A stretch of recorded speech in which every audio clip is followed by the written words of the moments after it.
ಕಮರಿಪೇಟೆ police ಠಾಣಾ ಸರಹದ್ದಿನಲ್ಲಿರುವಂತಹ ಗುರುಸಿದ್ದೇಶ್ವರ ನಗರ ಅನ್ನುವಂಥ ಏರಿಯಾದಲ್ಲಿ ಸಂಜೆ ಒಂದು 6:30-7 ಗಂಟೆ ಸುಮಾರಿಗೆ ಹುಡುಗರು ಆಟ ಆಡಬೇಕಾದ್ರೆ ಏನೋ ಒಂದು ಸ್ವಲ್ಪ ಗೊಂದಲ ಆಯಿತು ಅಂತಂದು ಒಂದು ಮಗು 6ನೇ ಕ್ಲಾಸ್ ಓದ್ತಾ ಇರೋವಂಥ ಮಗು ಮನೆಯಿಂದ ಚಾಕು ತೊಗೊಂಬಂದ್ಬಿಟ್ಟು ಒಂದು ಇನ್ನೊಬ್ಬ ಜೊತೆಗೆ ಆಡ್ತಿದ್ದಂಥ ಹುಡುಗನಿಗೆ ಹಾಕಿದ್ದಾರೆ. ಅವನು 9ನೇ ಕ್ಲಾಸ್ ಓದ್ತಾ ಇರೋವಂಥ ಮಗು. ಇಮಿಡಿಯೇಟಾಗಿ ಯಾರು ಈ ಚಾಕುವನ್ನು ಹಾಕಿದ ಆ ಮಗುವಿನ ತಾಯಿನೇ ಒಂದು ಗಾಡಿ ಮಾಡ್ಕೊಂಡು ಇಮಿಡಿಯೇಟಾಗಿ ಆಸ್ಪತ್ರೆಗೆ ತೊಗೊಂಬಂದಿದ್ದಾರೆ. ಸೊ ಅವ್ರಿಗೆ ಗಾಯದ ತೀವ್ರತೆ ಮತ್ತು ಒಳಗಡೆ ಆಗಿರುವಂಥ ಪೆಟ್ಟಿನ ಅಂದಾಜಿಲ್ಲ. ಸೊ ತಂದಂಥ ಸಂದರ್ಭದಲ್ಲಿ KMCಯಲ್ಲಿ ಬ್ರಾಡ್ ಡೆಡ್ ಅಂತ ಹೇಳಿದ್ದಾರೆ. ಸೊ ಇದೊಂದು ಭಾಳ ಹೃದಯ ವಿದ್ರಾವಕ ಘಟನೆ.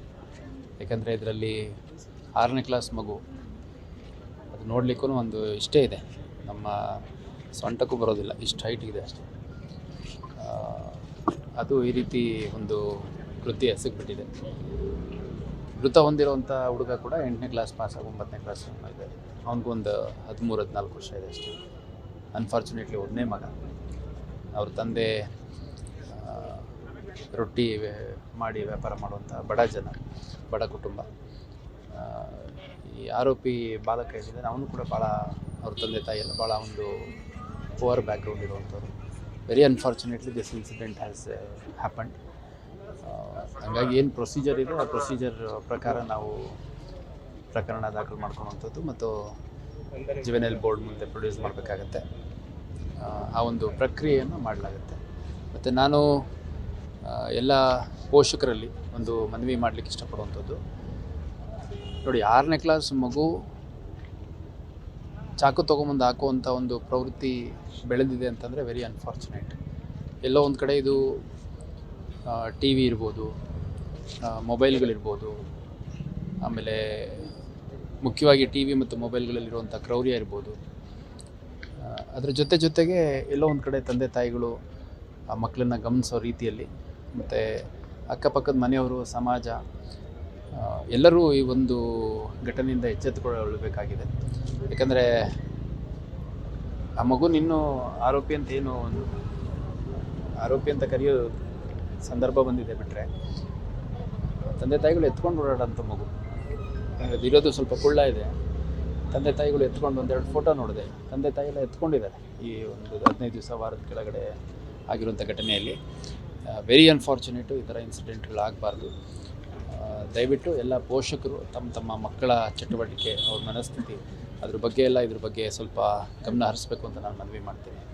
ಈ ಹಿಂದೆ ನಾನು ಬೆಂಗಳೂರು DCP ಇದ್ದಂಥ ಸಂದರ್ಭದಲ್ಲಿ ಒಂದು 7ನೇ ಕ್ಲಾಸ್ ಓದ್ತಿರುವಂಥ ಹೆಣ್ಮಗಳು ತನ್ನ ತಂದೆಯನ್ನೇ ಭಾಳ ಬ್ರೂಟಲ್ಲಾಗಿ ಕೊಲೆ ಮಾಡಿದ್ದೆ. ಸೊ ಆ ಒಂದು ಸಂದರ್ಭದಲ್ಲೂ ಕೂಡ ನಾನು ಅದೇ ಮನವಿಯನ್ನು ಮಾಡಿದ್ದೆ. ಮಕ್ಕಳ ಮನಸ್ಥಿತಿ ಏನಿದೆ ಅನ್ನೋಂಥದ್ದನ್ನು ಸ್ವಲ್ಪ ನೋಡ್ತಾ ಇದ್ದೀವಿ. ನಮಗೆ ಗೊತ್ತಾಗಲಿಲ್ಲ ಅಂದರೆ ಟೀಚರ್ಸ್ ಕೇಳುವಂಥದ್ದು, ಅಥವಾ ಯಾರಾದರೂ ಸ್ವಲ್ಪ ನಿಮ್ಮ ಏರಿಯಾದಲ್ಲಿರುವಂಥ ಬುದ್ಧಿವಂತರು, ನಮ್ಮ ಮಗ ಹೆಂಗೆ ಆಟ ಆಡ್ತಾನೆ, ಹೊರಗೆ ಹೋದಾಗ ಏನು ರ್ಯಾಶ್ ಆಗಿರ್ತಾನೆ, ರೂಡ್ ಆಗಿರ್ತಾನೆ, ಅಗ್ರೆಸಿವ್ ಆಗಿರ್ತಾನೆ, ಅದೆಲ್ಲ ಸ್ವಲ್ಪ ಗಮನ ಹರಿಸ್ಬೇಕಾಗತ್ತೆ. ಇದರಲ್ಲಿ ನೋಡಿ, ಮೃತ ಹೊಂದಿರುವಂಥ ಮಗು ಒಂದು ಕಡೆ ಆದರೆ,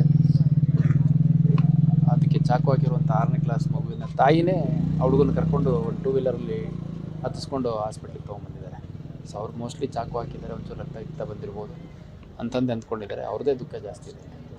ಸೊ ಇನ್ನೂ ವೆರಿ ಅನ್ಫಾರ್ಚುನೇಟು. ಈ ಥರ ಘಟನೆಗಳು ನಮ್ಮ ಕರಿಯರಲ್ಲಿ ಇದೆ ಫಸ್ಟ್ ಟೈಮ್ ನಾನು ನೋಡ್ತಿರೋದು. 6ನೇ ಕ್ಲಾಸ್ ಮಗು ಒಂದು ತನ್ನ ಸ್ನೇಹಿತನ ಪರಿಚಯಸ್ಥರ ಮಗುಗೆ ಚಾಕು ಹಾಕಿ ಅದರಿಂದ ಸಾವಾಗಿರುವಂಥದ್ದು ನಾನಿದೆ ಫಸ್ಟ್ ನೋಡ್ತಿರೋದು. ನಮ್ಮ DCP ರವೀಶ್ ಅವರು ಹೇಳ್ತಾಯಿದ್ರು, ಅವರ ಒಂದು 33 ವರ್ಷ ಸರ್ವೀಸಲ್ಲಿ ಅವರು ಕೂಡ ಇಷ್ಟು ಚಿಕ್ಕ ವಯಸ್ಸಿನ ಮಗು ಈ ರೀತಿ ಕೃತ್ಯ ಎಸಗಿರುವಂಥದ್ದು ಫಸ್ಟ್ ಟೈಮ್ ನೋಡ್ತಾ ಇರೋದಂಥದ್ದು.